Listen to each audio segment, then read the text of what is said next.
Good morning. Good morning. My name is Rodney Glover. I am the candidate for governor of Florida, but I am definitely not the wealthiest or richest candidate for governor of Florida. Not at all. But that's kind of what I want to talk to you about. It has never really made sense to me why citizens back individuals because they make these or get this massive amount of money. Right now, the number one currently, I did the research today, the current January 19th in history, most money ever raised by a candidate belongs to Byron Donalds of the Republican Party. He raised $45 million. $45 million. So I started thinking, what for? Now I know that citizens must be out here saying, yeah, my candidate is a front runner. Look at all the money they've raised. And I just keep asking the question, how does the money that these candidates make help you? Now, we know that for decades, if there is a problem in the state of Florida, let's be clear, and I'm going to show the data to back what I'm about to say. Let's be clear that it is a Republican led issue. If there are any problems in the state of Florida over the past years, it's because of Republicans. You cannot, by the numbers, blame another political group. That's by the numbers. And why I say that, let's get at it because it's important to me, like I said, that I always show you as well as tell you. So, like I always say, go to my website, hit the link tree. Once you get to the link tree, go to my official website. Today, we're going to drop down to campaign finances. Here, I made a campaign finance page. I'm not going to update this. This is my January 19th understanding. You're going to see that Byron Donalds raised $45 million for the Republican Party. David Jolly, 15 times below that with only $3 million. Now, look at the voter registration because that's super important. Republicans are beating everybody by 1,414,000. That's it.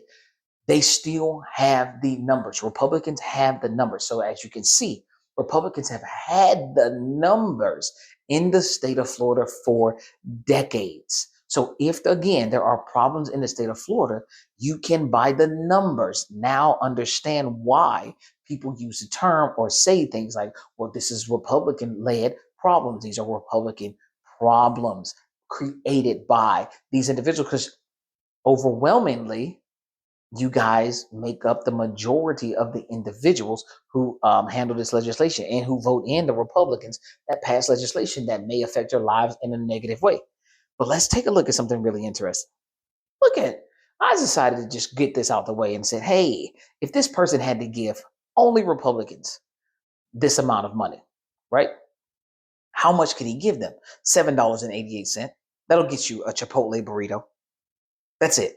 That's how much you're going to get. So Byron Donalds has never said he's going to give this money. It's just something that I did because I wanted to look into that. And here we go with David Jolly. He can only give you a pack of gum. Now, these individuals have never, ever stated that the money that they're raising is going to go to you. But this is just an example to say that, hey, my candidate raised all this money. Well, if they were even going to give it to you as a registered voter for Republicans, as a registered voter, they can only give you $7.88. There you have it. So there we go. Republicans per voter, $8.82. Democrats, 77 cents.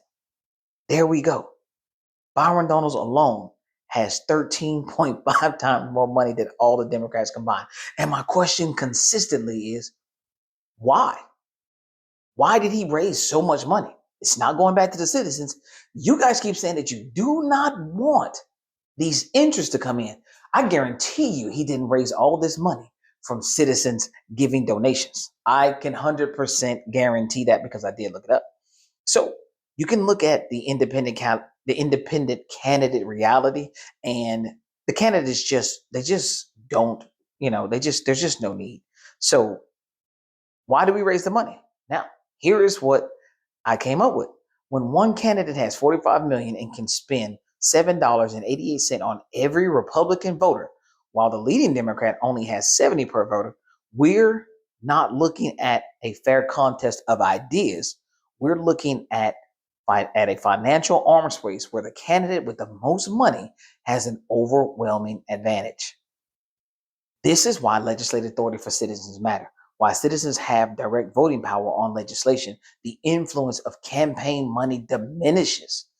Politicians can't ignore the will of the people when the people can vote directly on the laws that affect their lives. Democracy shouldn't be for sale.